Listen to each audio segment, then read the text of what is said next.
పర్టికులర్గా ఏపీ ప్రజలందరికీ కూడా బాగా తెలిసిన అంశం. ప్రతిరోజు ఏపీ రాజకీయాల్లో రెడ్ బుక్ మళ్ళీ చర్చగా మారింది. ఓవైపు వైసీపీ అరెస్టుల పర్వంపై కన్నెర చేస్తోంది, మరొక వైపు పోలీసులు తమ పని తాము చేసుకుంటూ పోతున్నారు.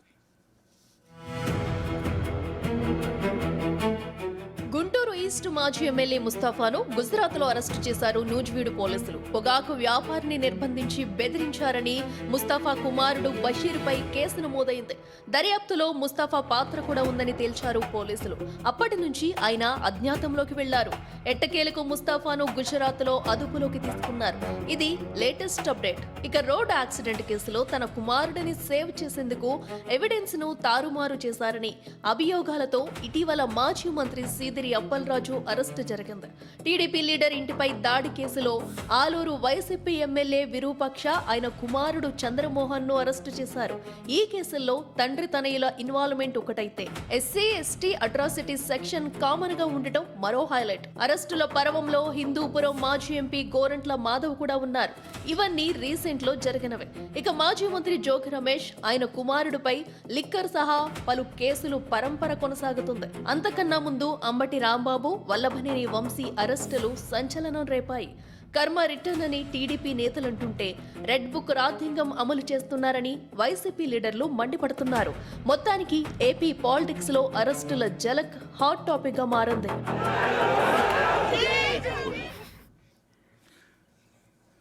ప్రతిరోజు మేము బిగ్ టీవీలో బ్రేకింగ్ హెడ్లైన్స్ రాస్తూ ఉంటే ఒక హెడ్లైన్ ఖచ్చితంగా ఉంటుంది, వైసీపీ నేత అరెస్ట్ అని.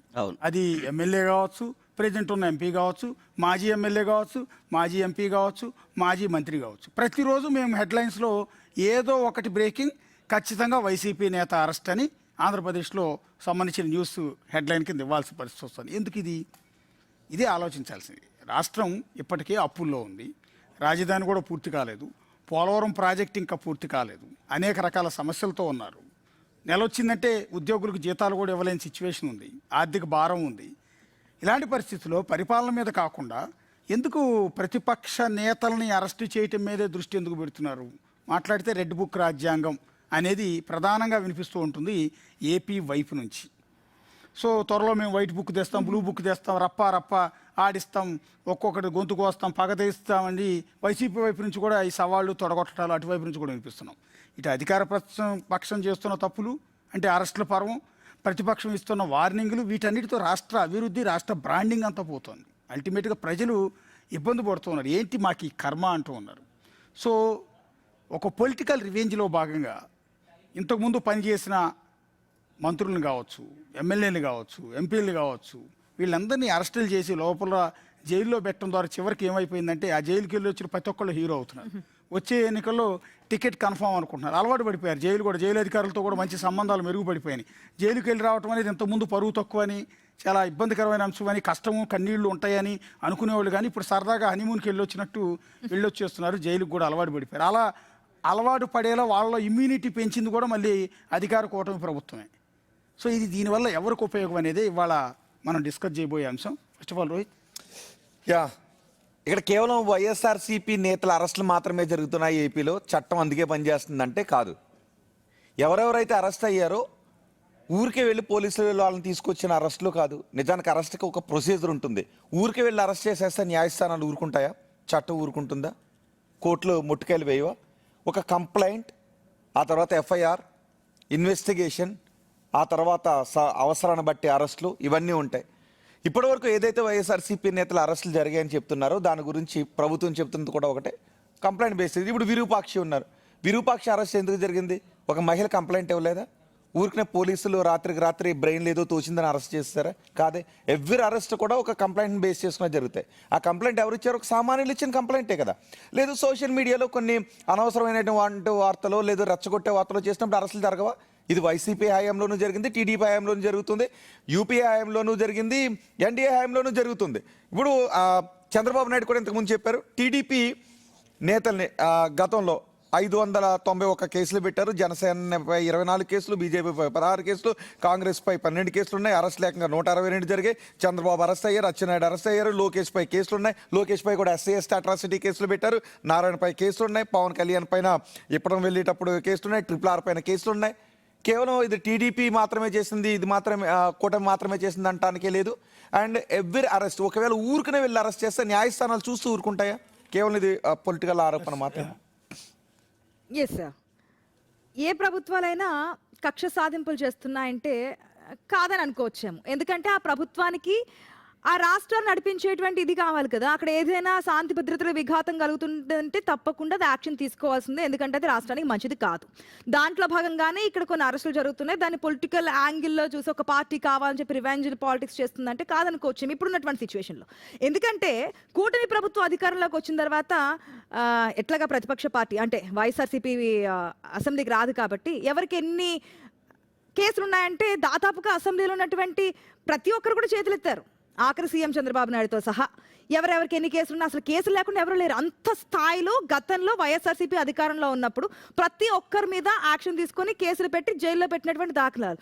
దాంట్లో మెయిన్గా మనం మాట్లాడుకోవాల్సింది సీఎం చంద్రబాబు గురించి అందరికీ తెలిసిందే. కూర్చున్న వాళ్ళని తీసుకెళ్లారు కాదు, కనీసం మాట్లాడకుండా తీసుకెళ్లిపోయారు అనేది ఒకటైతే, అచ్చెన్నాయుడిని ఆపరేషన్ అయ్యి కాస్త రెస్ట్లో ఉండాల్సిన పర్సన్ కూడా ఇమ్మీడియట్గా వచ్చి తీసుకెళ్ళినటువంటి సిచ్యువేషన్స్ మనకు కనిపించాయి.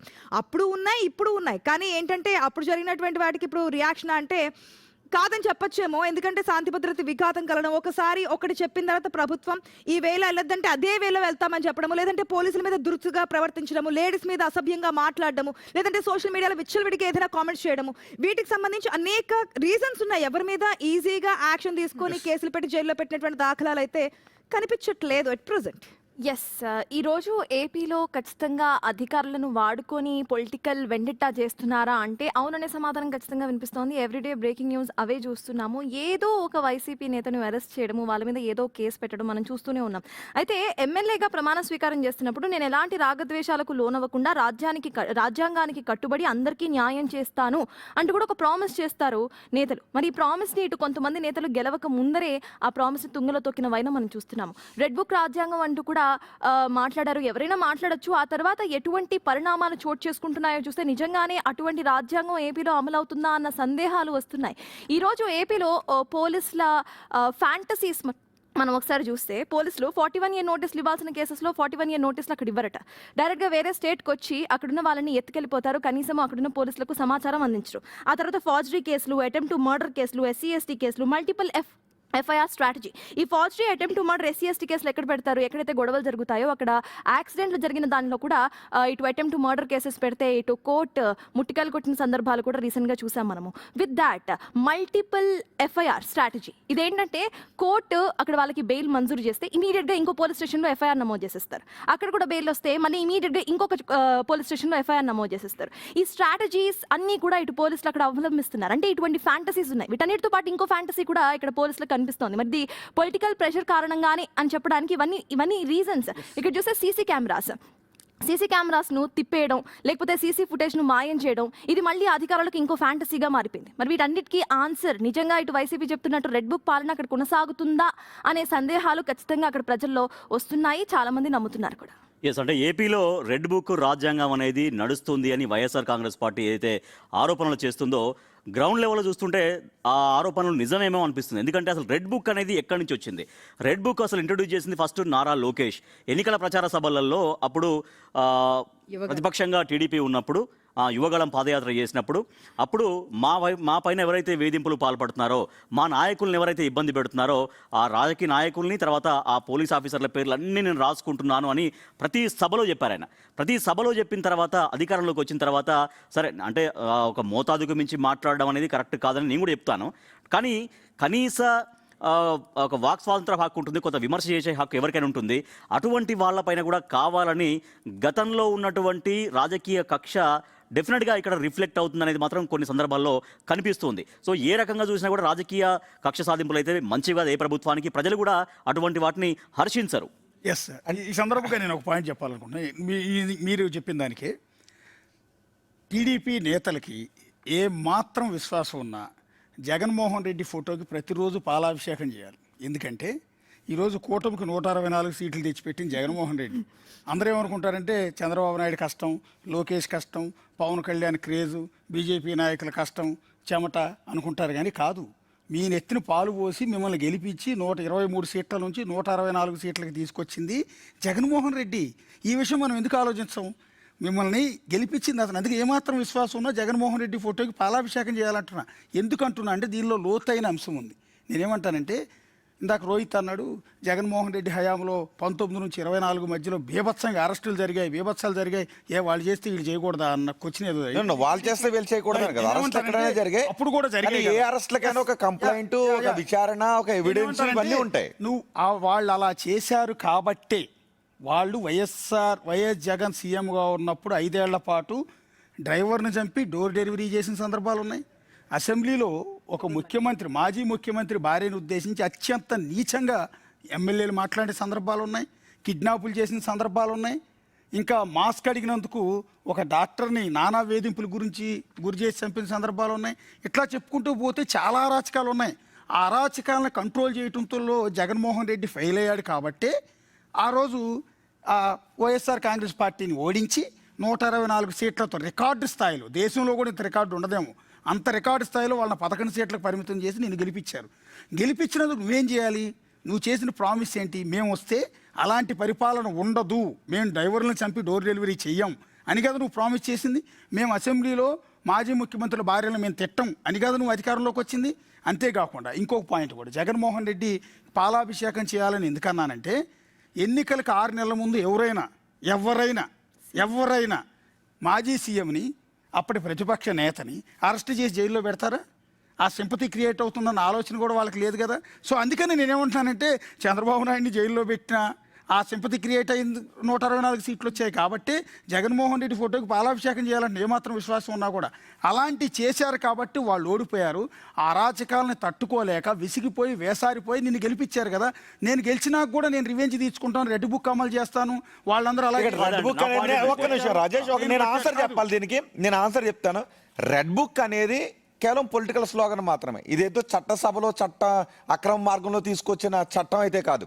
రెడ్ బుక్ అనేది ఏదో బుక్ అంటారు కాబట్టి నేను వాళ్ళ పేర్లను ఎవరైతే అక్రమ పద్ధతుల్లో వేధిస్తున్నారో అధికారుల పేర్లను నేను రాసుకుంటాను అని అన్నారు. కానీ ఒక నిమిషం కంప్లీట్ చేయండి, లెట్ మీ కంప్లీట్. అయిన తర్వాత ఇందులో రెడ్ బుక్ను పట్టుకొచ్చి ఇదిగో లోకేష్ దగ్గర ఉన్న రెడ్ బుక్ను స్వాధీనం చేసుకుని అందులో ఈ పేర్లు ఉన్నాయని ఏమన్నా ఉందా? ఊరికి అందులో ఉన్న పేర్లన్నింటిని అరెస్ట్ చేస్తుందా? కాదే. ఏ అరెస్ట్ జరిగి, ఇప్పుడు ఉదాహరణకి విరూపాక్షినే తీసుకుందాం. విరూపాక్షి విషయంలో ఏం జరిగింది? ఒక ఏదో ఇద్దరి మధ్య ఫోన్ కాన్వర్సేషన్లో రావడంతో విరూపాక్షిని ఎవరో విమర్శించారంటం, ఆ తర్వాత చినికి గాలివానగా మారటం, ఆ తర్వాత గిరి ఏదో చెప్పడం, ఆ తర్వాత ఒక్క నిమిషం ఆ తర్వాత వాళ్ళ ఇంటికి వెళ్ళటం.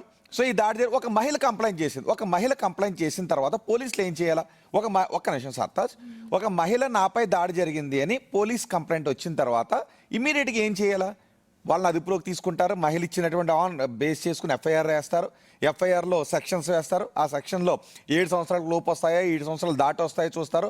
దాన్ని బట్టి అరెస్ట్ చేయాలని నోటీస్ ఇవ్వాలని చూస్తారు. ఒక నిమిషం ఎవిడెన్స్లు సేకరిస్తారు. ఆ తర్వాత అవసరమైతే అరెస్టులు చేస్తుంటారు. సో మహిళ కంప్లైంట్ ఇచ్చినప్పుడు పోలీసులు పట్టించుకోకపోతే, మహిళ కంప్లైంట్ ఇస్తే పోలీసులు పట్టించుకోలేదంట. ఒక వ్యక్తి పైన కావాలని ఒక కేసు పెట్టాలంటే, తప్పుడు కేసు పెట్టినా కూడా ప్రొసీజర్ ప్రకారమే జరుగుతుంది. కరెక్ట్, ప్రొసీజర్ ప్రకారమే జరుగుతుంది.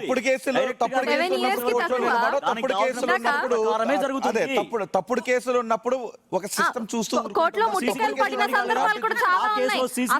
బయటికి రాలేదా? ఆ విరూపాక్షకి ఎటువంటి సంబంధం లేదు. తన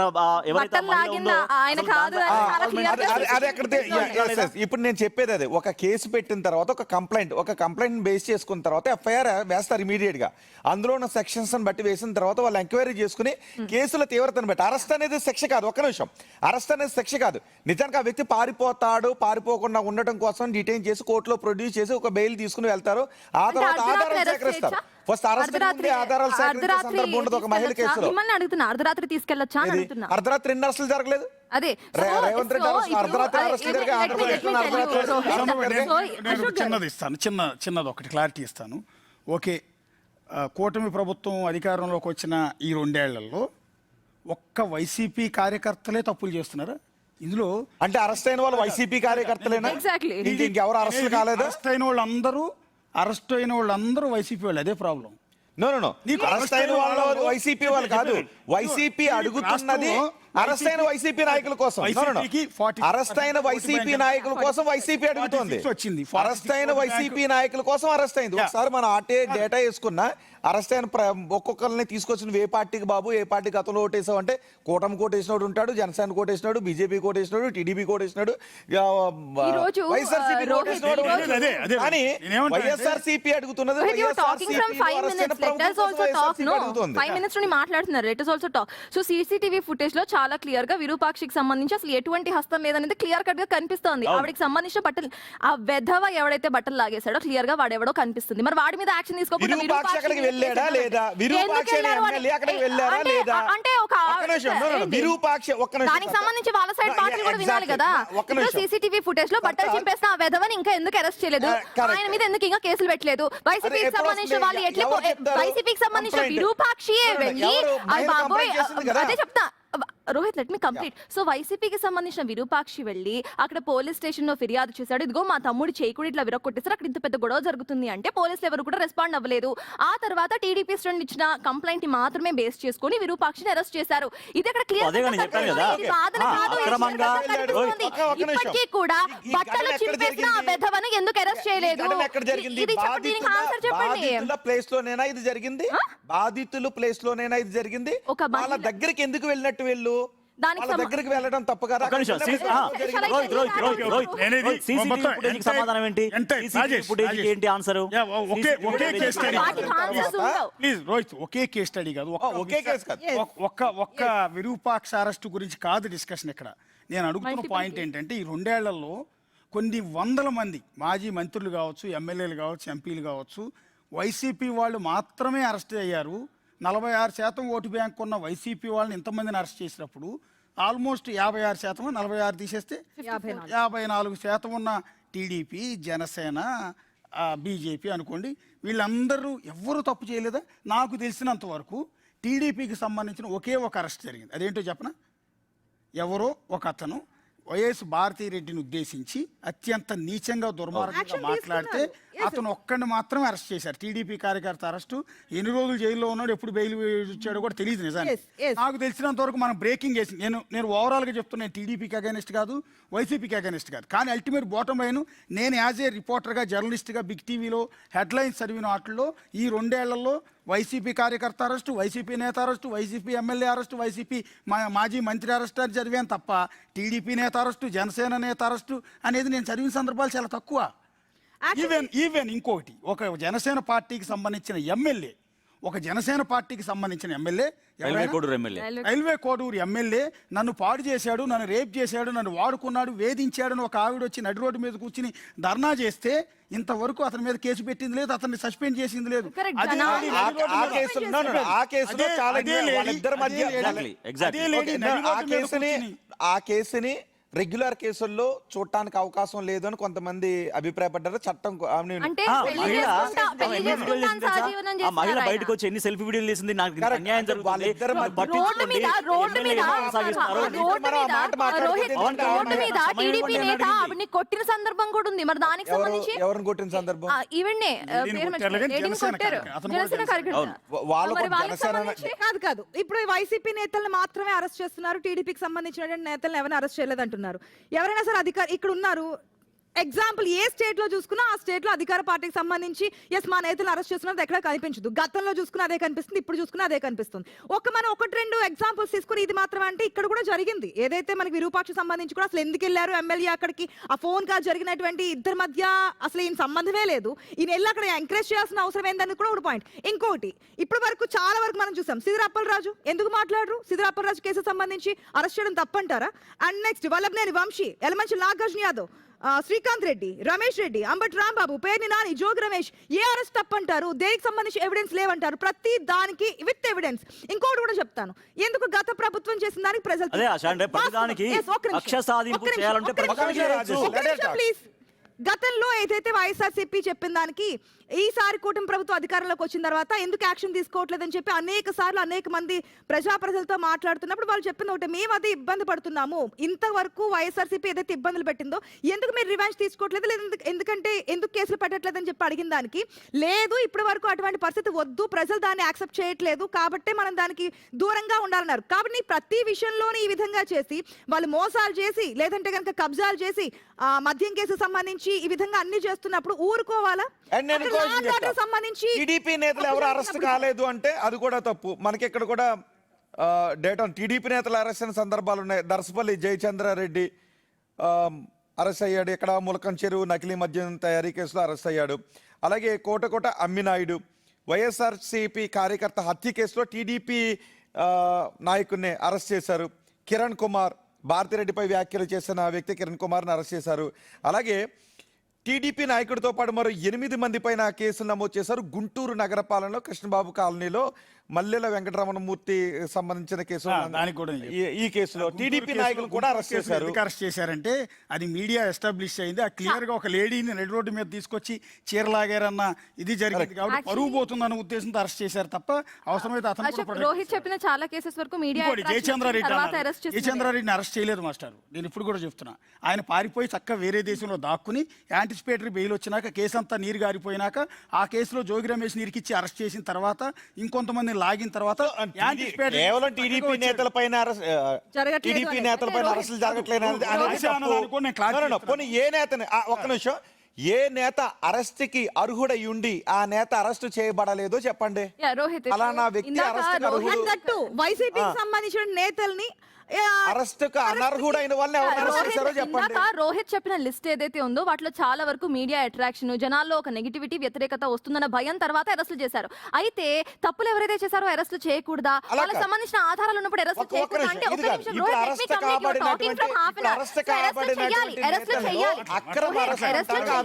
అరెస్టులు చేయాలి కానీ అక్రమ కేసులు బుకాయించకూడదు అంటున్నాం. ఇప్పుడు తప్పు జరిగినప్పుడు అరెస్ట్ చేయాలి. వాళ్ళ మీద నాన్ బెయిలబుల్ సెక్షన్ల కింద కేసులు ఎందుకు పెడుతున్నారు? ఎస్సీ ఎస్టీ అట్రాసిటీ కేసులు ఎందుకు అట్రాక్ట్ అవుతున్నాయి? అండ్ ఈ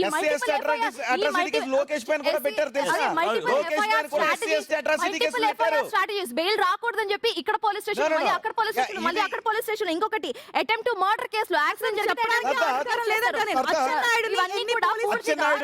ASHA 1 minute let me complete, you are talking from previously. So ఇన్ని కేసులు ఇక్కడ కేసు పెట్టడం తప్పు కాదనట్లా, అక్రమంగా ఇటు ఏవైతే అసలు పెట్టకూడని సెక్షన్స్ ఏవైతే ఉన్నాయో వాటిలో కావాలని ఆ సెక్షన్స్ చేయమనే కదా అధికారంలోకి వచ్చారు.